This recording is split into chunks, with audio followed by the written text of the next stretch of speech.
Hey yo yo yo, salut les turfeuses, salut les turfeurs, bienvenue pour un nouveau pronostic de Benoît Requin. Ok, place au pronostic du quintet du vendredi 10 mars, direction Enghien pour le prix de Sanary-sur-Mer. 3 attelés, 2150 mètres, 16 partants, départ, autostart réunion, une course, 8, indice de confiance, 3 sur 5. Petit retour sur le quintet du jeudi 9 mars, c'est le 12 qui a joué les troubles fêtes. Ok, c'est parti, on commence le pronostic et on commence avec le numéro 1, Gali Dugoutier. Et on écoute l'entraîneur Théo Duval d'Estaing. Gali Dugoutier a réalisé sa meilleure performance du meeting lors de sa dernière sortie, le 19 février. Elle ne s'est inclinée que face à Gendréen, un bon élément. Elle fait bien les longues distances à Vincennes. Ici, c'est un bel engagement sur les 2150 mètres. Ce n'est pas une grande débouleuse, mais le 1 est mieux que d'être en dehors. Elle est compétitive à ce niveau. Ce numéro 1 fait partie de mes préférés. Moi, je l'ai installé du coup en deuxième position. Ce numéro 1, Watashi no Nibameno Okiniri. On enchaîne avec le numéro 2, Gold Voice, et on écoute Franck Nivard. Gold Voice a fait preuve d'une grande régularité durant tout le meeting d'hiver. La dernière fois, c'est comme si elle n'avait pas couru car elle a été malheureuse. C'est encore une bonne course pour elle. Elle a un premier rôle à y jouer si cela se passe bien. Cela va dépendre du parcours et du numéro. Bon, elle a été du numéro 2. Je l'ai gardée elle aussi très haut en troisième position. Ce numéro 2, Daisani. On passe au numéro 3, Fétiche Atou. Et on écoute Charlie Mottier. Fétichatou a connu quelques soucis de santé après sa victoire l'été dernier. J'ai pris mon temps avec lui, d'autant que la montée de Vincennes ne le sert pas trop. J'ai volontairement fait l'impasse sur le meeting. Il devait faire sa rentrée il y a un mois, mais n'était pas à jour de vaccin. Il a du travail derrière lui, mais ici c'est la compétition. L'objectif est de le faire finir avant peut-être Nîmes. Eh bien, ce numéro 3, c'est un regret, c'est mon deuxième cheval de complément en cas de non partant. Attention. Ce numéro 3, Idomenoko Kai. On enchaîne avec le numéro 4, Geisha Speed, et on écoute Jean-Philippe Monclin. Geisha Speed a très bien couru le 28 février sur les 2100 mètres, d'autant qu'elle a fait le dernier kilomètre sans dos. Anthony a bien fait de ressortir de la corde. Depuis, la jument est très bien, même mieux qu'avant sa dernière sortie. Elle fait bien en gain, on a un numéro favorable, aussi elle dispose d'une belle chance pour terminer sur le podium. C'est vrai que Geisha Speed a été d'un excellent numéro. Première chance pour Geisha Speed, moi je l'ai gardé assez haut, en quatrième position. Ce numéro 4, Yomi. On passe au numéro 5, Great Tigress, et on écoute Jean-Luc Bijon. Great Tigress a remis les pendules à l'heure la dernière fois après avoir fait des petites incartades lors de ses deux sorties précédentes. En effet, elle a bien fini après un bon parcours.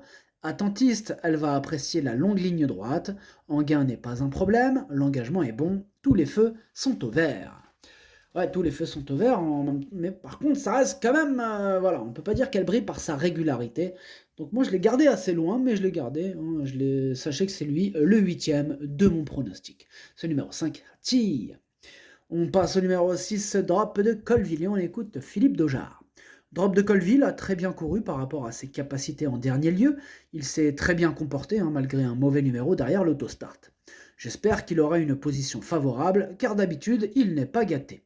Si tout se déroule comme souhaité, je ne vois pas pourquoi il n'aurait pas sa chance. Eh bien, ce numéro 6, moi je l'ai retenu en bout de combinaison, mais je l'ai retenu. Ce numéro 6, Nanaï. On passe au numéro 7, Fameux Destin, et on écoute Alexandre de Jésus. Fameux Destin affiche une forme optimale et reste sur 2 victoires. On le démarre un peu moins et à venir sur les autres pour finir, il prend du moral. Ici, on est en première ligne, mais avec le 7, il va falloir gérer ce paramètre. Je crains en priorité les 7 ans et Gali Dugoutier qui me paraît dur à devancer. Pour autant, avec une course limpide, il a sa place à l'arrivée. Eh bien, ce numéro 7, c'est tout simplement mon préféré, et je l'ai installé en tête. Ce numéro 7, Okiniri. On passe au numéro 8, Elixir de Crène, et on écoute Ernaud Zirmet. Elixir de Crène a été un peu pris de vitesse au démarrage en dernier lieu, puis s'est bien ressaisi pour finir, soutenant bien son effort jusqu'au bout.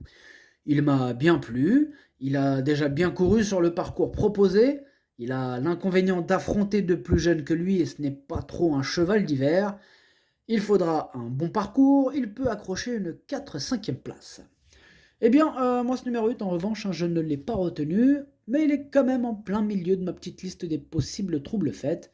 On lui accordera pardon, une note de méfiance. Ce numéro 8, Kiken. On passe au numéro 9, Carla du Hulme, et on écoute Stéphane Provost. Carla du Hulme a eu un bon comportement avec les fers à Laval dernièrement. Elle devrait arrêter sa carrière à la fin du mois. D'ici là, elle est capable de prendre de l'argent.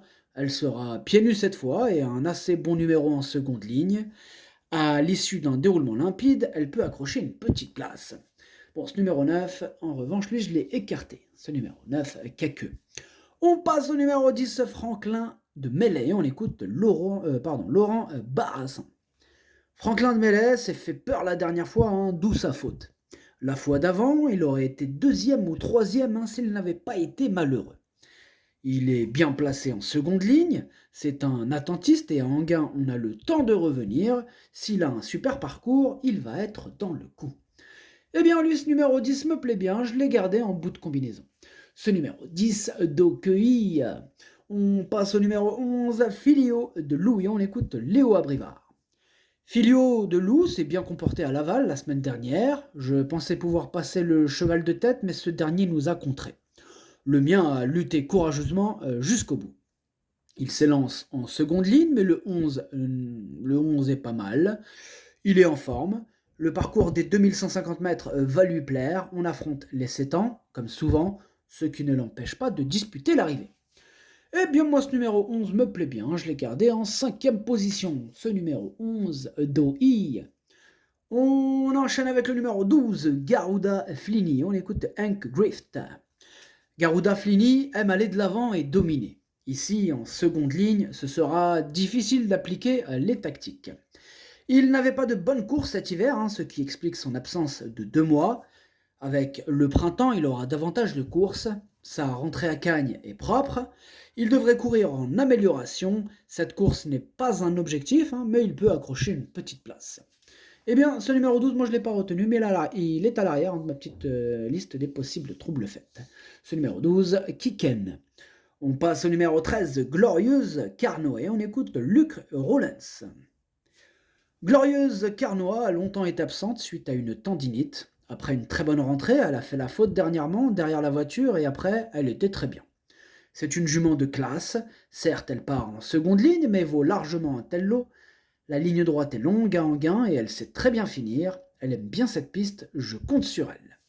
Eh bien, ce numéro 13, je ne l'ai pas retenu, mais il est quand même... c'est lui d'ailleurs, hein, le chef et le capitaine de ma petite liste des possibles casseurs de tickets repérés, donc attention quand même. Ce numéro 13, Kiken. On passe au numéro 14, Cynthia, et on écoute Alexandre Guyard. Cynthia a connu un mauvais parcours la dernière fois. Elle a l'air d'être en belle forme et la longue ligne droite l'avantagera, en espérant qu'elle se fasse ramener dans de bonnes conditions. Si elle terminait 5e, 6e, nous serions contents. Bon, moi ce numéro 14, je ne l'ai pas retenu. Ce numéro 14, Quaqueux. On passe au numéro 15, Feli Eleven, et on écoute Antonio Ripal Rigo. Feli Eleven a longtemps été arrêté, et ce n'est que sa 2e course. Il n'est pas encore prêt pour être dans les 5 premiers. Il a besoin de retrouver le rythme de la compétition. Pour ce numéro 15, je l'ai écarté. Ce numéro 15, Quaqueux. Et on termine avec le numéro 16, Extra du Château, et on écoute Dominique Loqueneux. Extra du Château ne m'a pas déçu à Laval. Hein. Il est bien meilleur quand il peut aller de l'avant. Derrière les autres, c'est plus compliqué. Physiquement, il est très bien. Maintenant, on a le 16, hein, ce qui complique les choses avec les 7 ans en plus. Toujours est-il qu'il ne sera pas ridicule dans ce quintet, il est en forme. Bon, alors ce numéro 16, je ne l'ai pas retenu, par contre c'est lui mon gros regret, hein, c'est mon cheval de complément en cas de non partant. Attention, possible cassage en vue. Ce numéro 16, Kokai. Le pronostic, ça donne 7, As, 2, 4, 11, 10, 6. Merci d'avoir suivi cette vidéo. N'hésitez pas à mettre un pouce bleu si la vidéo vous a plu. Vous aidez ainsi grandement la chaîne. Pour accéder à tous mes tickets pour la course du quintet, rendez-vous directement en description de la vidéo. À jouer avec modération. Bonne chance. Chopez-le-moi. Ciao.